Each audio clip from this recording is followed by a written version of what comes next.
11 horas e 28 minutos, já estamos de volta com o nosso programa Entrevista com Personalidades, hoje com a pauta Maioridade Penal. Quem está dando maiores esclarecimentos é o advogado João Paulo Silva Rocha, que está aqui conosco hoje. Você pode participar também dando a sua opinião pelo telefone 3494-2033 ou 3472-7751. Bom, antes da próxima pergunta, que seria uma comparação à legislação brasileira em relação a outros países, João, muitos aí saindo, né, na população mesmo, comentando, conversando, muito se fala dessa mudança realmente das leis, o que fazer, né, por que o menor acaba sendo encarado de uma forma pela lei e o maior não, enfim. O que você acha sobre isso? Olha, eu também ouço bastante comentário a respeito disso aí. E assim, uma opinião particular minha, bem pessoal mesmo, independente de conceito jurídico, enfim, mas pelo acúmulo de vivência que a gente tem, pela própria origem, né? Eu, particularmente, eu entendo da seguinte forma: responsabilizar alguma pessoa por um ato com a data limite fica complicado. Por quê? Como eu até estava comentando anteriormente, o indivíduo, o jovem, com 17 anos, 11 meses e 29 dias, para a lei, considerado, entre aspas, irresponsável, sem ciência do que está fazendo efetivamente. A partir da meia-noite do dia que ele completa 18 anos, como um passe de mágica, ele adquire a ciência do bem e do mal. A partir de agora, ele pode ser responsabilizado por aquilo que ele faz, ele tem ciência que é certo, que é errado. Então, não que esteja errado, mas a legislação ela precisa ser um pouco aprimorada e aplicada para que possa realmente se chegar o mais perto da justiça imaginada pela sociedade. O que é muito comum realmente ouvir é exatamente isso, né?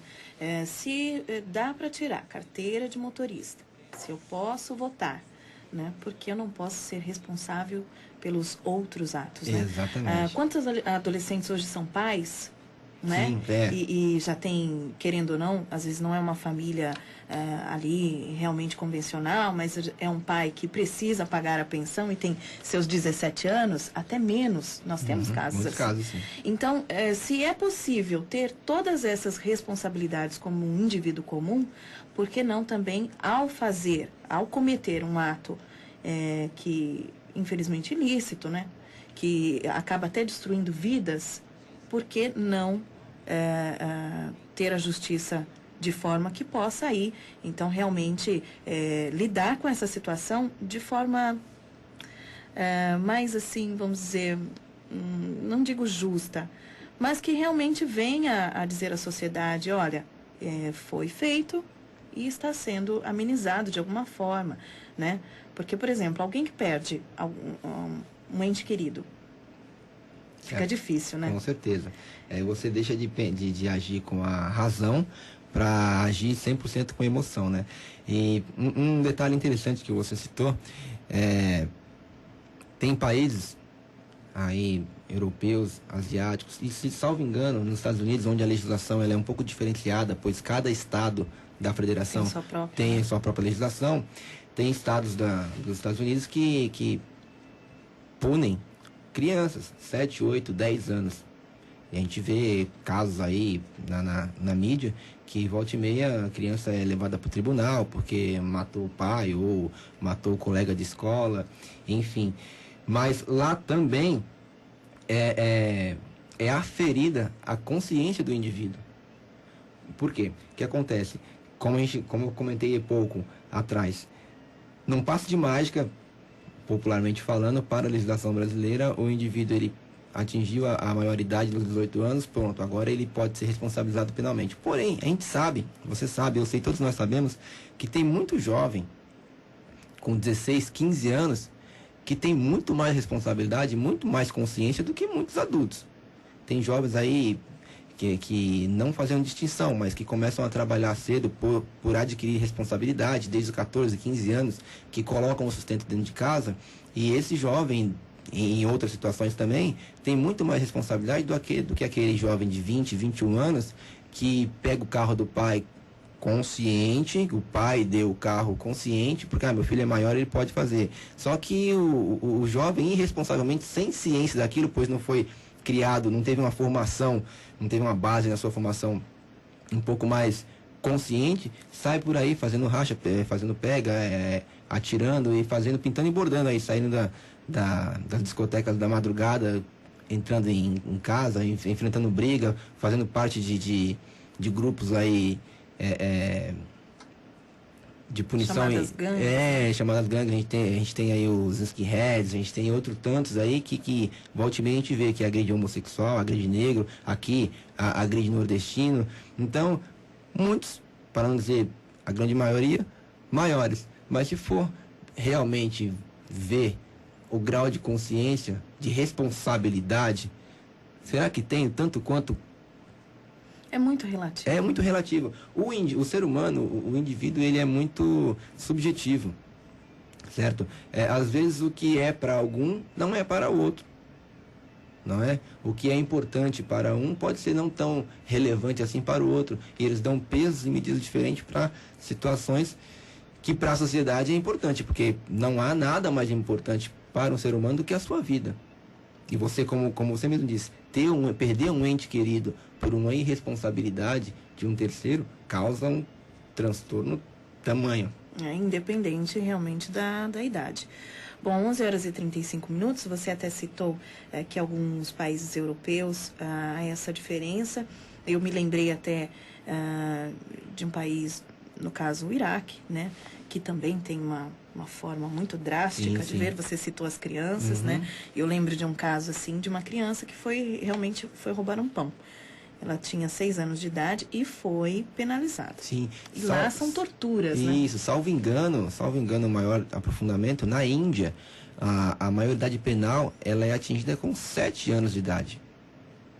Para você ver o rigor com que é tratado. Mas, por falta de conhecimento específico, eu não vou dar nenhum posicionamento aqui efetivo. Mas é uma criança. Até que ponto o que ela cometeu tinha a consciência, pode ser considerado um ato responsável, a ciência do ser e do dever ser, do fazer certo e do não fazer certo. É bastante relativo. Então, essa é a diferença, por exemplo, da legislação brasileira para outros países? Há alguma outra que você gostaria de destacar? Olha, tem alguns países europeus que eles tratam a maioridade penal com essa relatividade. Eles analisam o caso a caso. Por exemplo, o indivíduo de 16 anos, ele comete um ato ilícito. No decorrer do processo penal, antes de proferir a sentença, o juiz, ele, com a equipe de psicólogos, psiquiatras, eles avaliam, eles fazem uma checagem profunda no ser inconsciente, enfim, no psicológico do infrator, para poder avaliar se aquela pessoa de 16, 17 anos, ele tem uma maturidade relativa a um adulto de 25 anos, por exemplo, ou vice-versa. Se a pessoa que chega perto, trazendo para nossa legislação, se a pessoa com 17 anos, 11 meses e alguns dias praticasse algum ilícito, se ela tem a maturidade de uma pessoa nessa faixa etária, ou seja, bem próxima aos 18, segundo a lei, de atingir a maioridade, ou se ela tem a maturidade de uma criança de 12. Bom, quais são os argumentos para reduzir a maioridade penal hoje? Olha, tem muito argumento aí. Justamente um desses que você citou foi a seguinte questão. Bom, se o jovem ele pode votar, aproveitando que a gente está na época de eleição aí, né? Ele pode decidir o futuro do país, por que não pode ser responsabilizado? Mas se a gente for apurar bem assim, sucintamente, você pode observar que a própria legislação eleitoral, atribuindo essa relatividade para o jovem votar, porque o voto não é obrigatório dos 16 aos 17, o que acontece? De certa forma, se você for pensar assim numa maneira mais pura, ele acaba tratando com relativismo. Por quê? Porque o jovem, ele que se alistar aos 16, 17 anos, ele vai votar por interesse próprio, já que não é obrigado, correto? E ao mesmo tempo que ele vai fazer isso, por demonstrar interesse na política, em querer votar, enfim, por querer tomar uma decisão de adulto, mostra uma certa maturidade do jovem.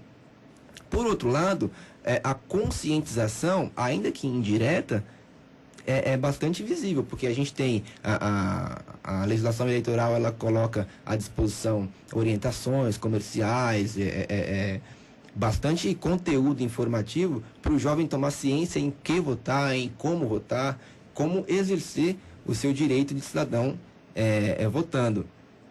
E fora também, de uma maneira bastante indireta, a própria campanha eleitoral não deixa de ser uma racionalização, ou seja, um preparo intelectual daquele indivíduo que vai votar no dia das eleições. Então, analisando dessa forma, uma opinião particular, eu creio que não dá para poder equiparar as duas situações, porque se você são situações diferentes. Se você prepara o jovem para votar, aquele jovem que despertou interesse em votar, e você ainda tem um período de campanha, de preparação da população, você automaticamente está fazendo com que ele amadureça aquela responsabilidade eleitoral. Entendeu? O que é diferente, na atualidade, da maturidade penal do jovem menor. Bom, e o que você costuma ouvir, por exemplo, os que são contra a redução da maioridade penal? Olha, também são bastante argumentos. Porque a gente, agora, visualizando da parte mais, como eu posso dizer, mais direta, temos bastante problemas aí. Por quê?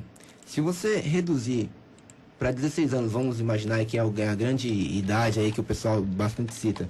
Você reduz para 16 anos, você pega a população interna nas instituições de recolhimento de menor, passa da centena de milhares.